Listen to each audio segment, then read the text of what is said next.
Chris, we've never seen anything like this in 100 years, but what's going on? What's going to happen? Well, there's so many things wrong.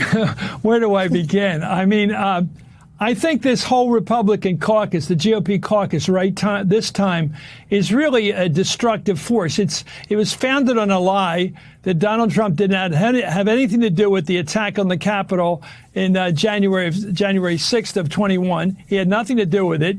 That he was free, and all these people from Kevin McCarthy on down, who went down and saw him and got his approval. I mean, McCarthy is in league with Trump on this.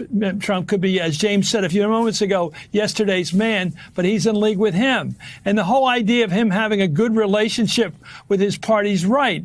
I mean, Pelosi, if you watch Pelosi, this has nothing to do with right-wing or left-wing politics.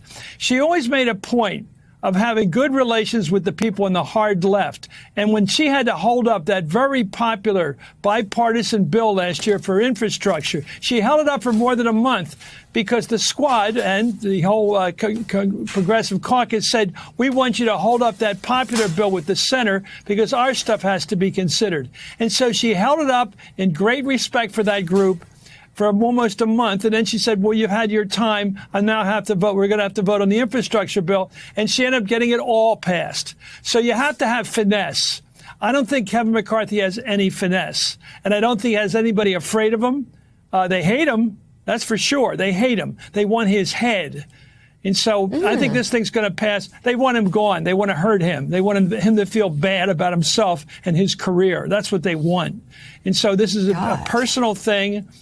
That's what I think. I think in a normal transition, he would get that message today or tomorrow, and Scalise would get the leadership. But I don't know if this is normal times. It seems like that's the normal way something would happen. Yeah, and speaking of the normal way, you look at Nancy Pelosi again. You look back over her time as Speaker, she never put things on the floor that she thought she was going to lose. See, if something got on the floor, it meant she had the votes. If it didn't go on the floor, she was still trying to get the votes. And you look how she held things up for, like you said, a very long time, masterfully shepherded them through, got them all passed. You worked for a guy named Tip O'Neill, of course, Chris. And so I know for you, because you were Tip's guy, you were running the House. For people like me, because I was in the House, I saw these fights, but I also saw that, Newt had delay. So Tom DeLay. So when they went to the floor, they usually knew what was going to happen.